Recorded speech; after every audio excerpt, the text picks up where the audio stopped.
Bismillahirrahmanirrahim. Allahumma salli ala Sayyidina Muhammad salatan tukhrijuni min zulumati wahmi wa tukrimuni bi nuril fahmi wa tudhihuli ma askara hatta yafhama annaka anta ta'lamu wa la a'lamu innaka anta alamul ghuyub. Allahumma salli wa sallim wa barik ala maulana Muhammad wa ala alihi nur al-musibil lisyan bi nurihi fi kulli lamhatin wa nafasin adada ma wasi'ahu ilmullah. Rabbi shrah li sadri wa yassir li amri wahlul 'uqdatam min lisani yafqahu qawli amma ba'du. Rabbi zidna ilma warzuqna fahma bi rahmatika ya arhamar rahimin. Baik, kita lanjutkan materi kita. Kemarin kita sampai kepada materi tentang hukum nikah dalam Islam. Ya. Baik, kita lanjutkan. Hukum nikah. Hukum nikah itu dalam Islam ada 5. Yang pertama jaiz atau mubah. Jadi dibolehkan.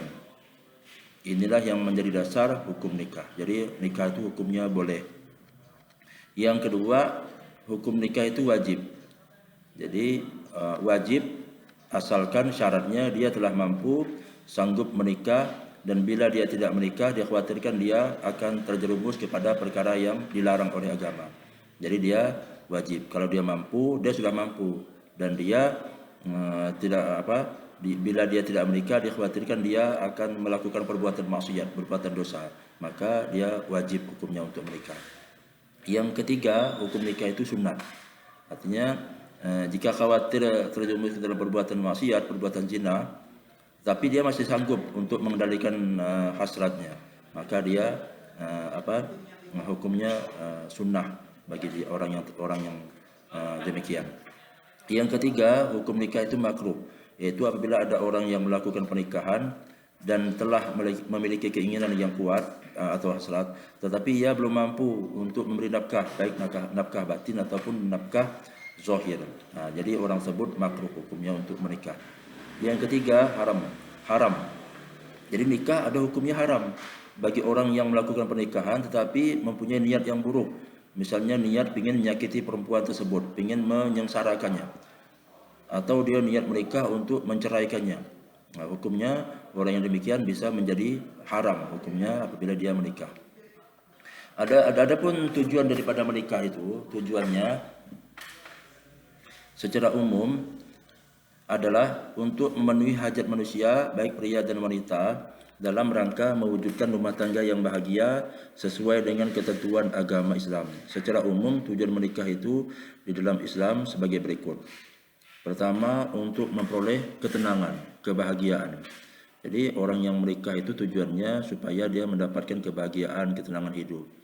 Sebab jika apabila dia banyak kita saksikan ada orang-orang yang ketika dia belum menikah, dia banyak uang, kemudian tetapi uangnya itu habis dipoya-poyakannya, dihambur-hamburkannya, tidak digunakannya untuk membantu orang, dia hanya untuk senang-senang saja.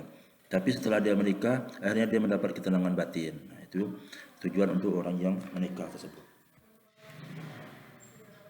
Yang kedua, tujuan orang yang menikah untuk membina rasa cinta dan kasih sayang.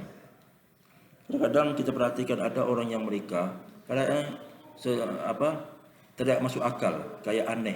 Ada orang yang sudah menikah puluhan tahun sampai jadi kakek nenek, tetapi masih si nenek itu melayani kakek dengan senang hati. Ketika dia jalan-jalan sambil memegang tangan, itu menunjukkan bahwa rasa cinta itu sudah sampai hidup dan sehidup dan semati. Itulah yang diberikan, yang dikatakan oleh Allah dalam Al-Quran, mawaddatan warahmah, muncul rasa cinta dalam hatinya. Yang ketiga, untuk memenuhi kebutuhan seksual yang sah, yang diridhai oleh Allah Subhanahu wa taala. Itu tujuan orang menikah. Daripada orang-orang yang melakukan hubungan yang tidak benar, melakukan yang haram, tetapi sampai rela mengeluarkan uang yang tidak sedikit. Lebih baik dia sekali yang mengeluarkan uang, tetapi untuk digunakan seumur hidup. Yang keempat, tujuan orang menikah itu untuk melaksanakan perintah Allah Subhanahu wa taala. Sesuai dengan firman Allah, "Fankihu ma tobalakum minan nisa." Maka nikahilah perempuan-perempuan yang kamu sukai.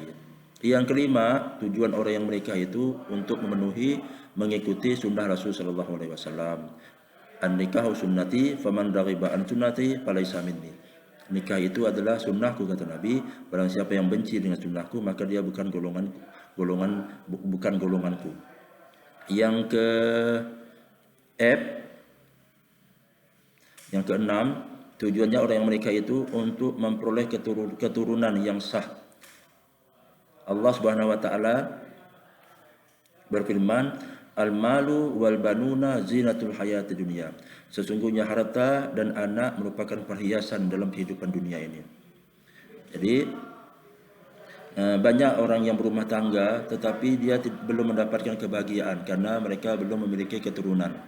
Tapi setelah mereka mendapatkan keturunan, maka mereka sudah komplit, cukup lengkap, sempurnalah perasaan mereka itu dalam kehidupan mereka dalam berumah tangga. Kemudian yang keempat adalah rukun nikah dan syarat-syaratnya. Rukun nikah, perhatikan di tabel itu sebelah kirinya ada calon suami, syaratnya. Jadi calon suami itu kalau kalau si perempuan itu Islam, muslimah, maka calon suami juga harus seorang yang muslim. Jadi tidak boleh menikah itu beda agama. Di dalam Islam menikah beda agama itu hukumnya zina. Jadi terlarang. Jadi hendaklah dia, kalau si wanita itu muslimah, seorang yang muslimah, maka calon suaminya harus juga seorang yang muslim. Kemudian adanya wali. Wali ini adalah untuk si perempuan. Yang pertama, syarat wali itu harus mukallaf, laki-laki yang merdeka. Kemudian sehat akalnya dan tidak fasik. Yang kelima yang adil, dan yang keempat syarat wali itu tidak sedang ihram atau tidak ihram haji atau umrah, sebab dilarang bagi orang yang haji atau umrah melakukan akad nikah. Jadi itu tabel syarat dan rukunnya orang-orang yang akan menikah. Oke, untuk sementara kita cukupkan sampai di sini dulu. Pertemuan kita nanti akan kita lanjutkan. Mudah-mudahan bermanfaat. Kita akhiri. Subhanakallahumma wa bihamdika asyhadu an la ilaha illa anta nastaghfiruka wa natubu ilaik. Assalamualaikum warahmatullahi wabarakatuh.